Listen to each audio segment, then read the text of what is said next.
Hey everybody, welcome to Movie Time's news segment this week. I'm Sean. Alright guys, so some big news about the future of the Indiana Jones franchise. Producer of Indiana Jones, Frank Marshall, he's been there with the series. He was commenting about where they're going with this franchise and is Harrison going to still be involved? What was said essentially was that they're not going to do the James Bond type of deal with Indiana Jones and just keep handing the baton off to actor after actor after actor. He does feel that there are people that they could hand the baton off to, but they won't be Indiana Jones. If they do make a literal Indiana Jones in some of the next films, or they do more films, it will be Harrison Ford. So this sheds some light on where we were at, over the last couple years since Crystal Skull. So with this franchise, I'm really hoping that they can move forward and tell some stories of Indiana Jones when he's younger, but based on what Marshall's saying, I don't think they're going to be able to do that. Hopefully this is just to throw us off the scent, and they're planning to do some of the younger Indiana Jones stories and some new stuff for us, hopefully. Let's cross our fingers. Next up this week, guys, Collider.com actually announced the budget for Power Rangers and the new name of the movie as well.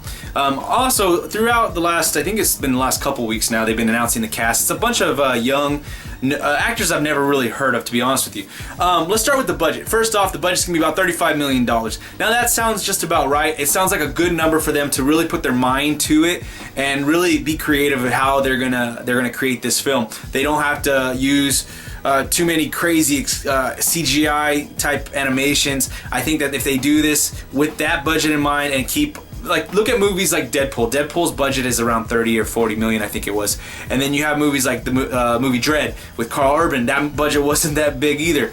They can make a good movie on that budget. They just have to do it the right way. Next up, the new name of the film. Yeah, it's not gonna be called Power Rangers, you guys. It's gonna be called Saban's Power Rangers, or Saban's Power Rangers. However you say that dude's name, the guy that bought all the rights to it back 25 years ago. He's put his name right in the front of the film.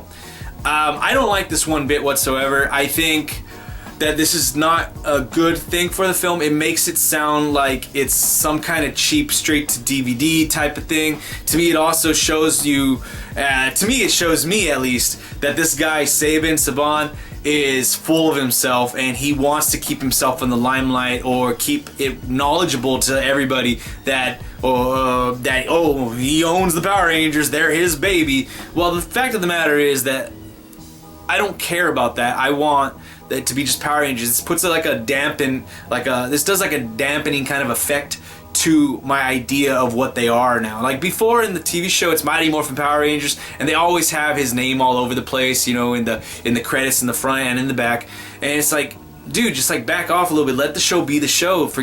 Stop trying to ingrain yourself in it. We understand it's yours. Everybody knows it's yours. We've been around with this series for 25 years, 20 years, 25 years, something like that. All I know is that this dude, to me this is very arrogant and this is a mistake. So hopefully they change their mind. This is not the actual final title of the film. Another big news topic this week, in an interview while he's promoting the show Ash vs. the Evil Dead, Sam Raimi, the original director of the Spider-Man trilogy, came out and said, because he was asked questions, of course, about Marvel and the Spider-Man reboot, is that he would love to get back into directing them. Marvel has got their universe together. They are kind of like filled up all the cracks. Everything's kind of where it needs to be. And though they got another director for the next upcoming Spider-Man, John Watts. He's totally willing to direct Spider-Man again. He would love to do it if Marvel needs him. Now, I look at this a couple different ways because Spider-Man 1, Spider-Man 2, great movies. Spider-Man 3, he made a mistake, and he said that himself in this interview that he messed up on number 3. But we have 2 great Spider-Man movies from Sam Raimi. We had 2 so-so average to poor Spider-Man movies after that. So in my mind, yeah, it could be interesting, it could be cool, but at the same time, he could have used up all of his Spider-Man ideas. It'd be nice to keep a fresh director in there with fresh ideas. So good news, bad news, interesting news, total though, overall. A couple quick hitters for you guys here.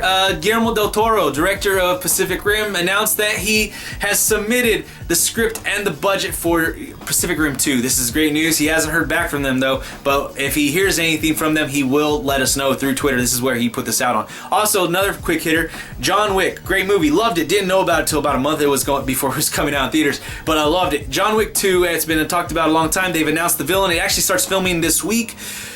Common's gonna be the villain. Nice. I like Common. He's a great rapper, good lyricist. Always been one of my favorite. I do like that he's growing every time he's on screen, so I'm really looking forward to this, seeing what he can do. Alright guys, so that's it for Movie Times news segment this week. Remember to click the like, share, subscribe buttons down below. Leave your comments, questions, suggestions in the comment section. Let's have a great conversation this week. We'll see you next time. Peace.